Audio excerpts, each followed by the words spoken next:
Kecelakaan beruntun terjadi di simpang lampu abang Bandara Tanjung Api-Api Palembang pada Selasa malam kemarin. Insiden ini terjadi dikarenakan rem mobil truk tronton pengangkut galon tersebut blong sehingga nomor 6 mobil di depannya.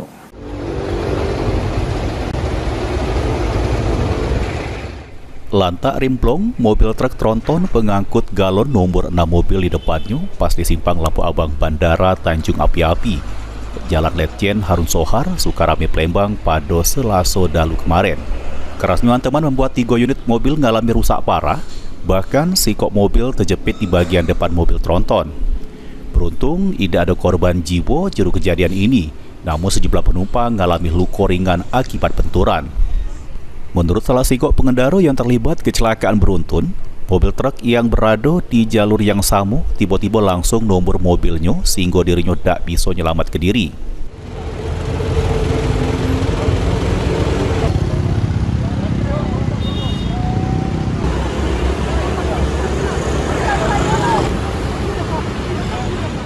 Pas lampu merah, Pak. Pas lampu merah, stop sama stop. Nah, mobil dari belakang truk itu langsung lumpuh, Pak. Truk itu? Iya, truk itu. Katanya rem blong. Rem blong? Iya. Katanya ada berapa mobil, Kak? 6. Ada 6 mobil? Iya. Mobil kita kena apa? Parah tak? Belakang ini, Pak.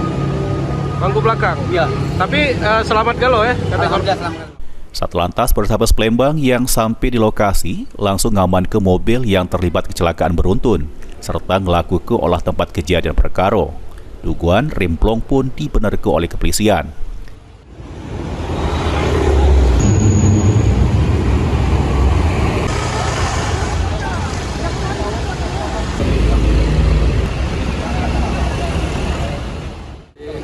Lantas beruntun antara mobil truk tronton dengan kendaraan pribadi, ada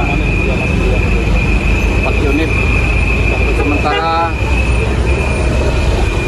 lakanya menepan luka ringan, namun materialnya cukup lumayan.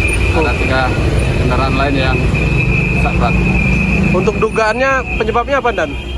Dugaan sementara dari keterangan sopir bahwa rem mobil truk tronton ini tidak berfungsi dengan baik atau blong. Maini sopir mobil truk sudah diaman ke pihak kepolisian guna dimintai keterangan lebih lanjut. Mulyadi, PAL TV.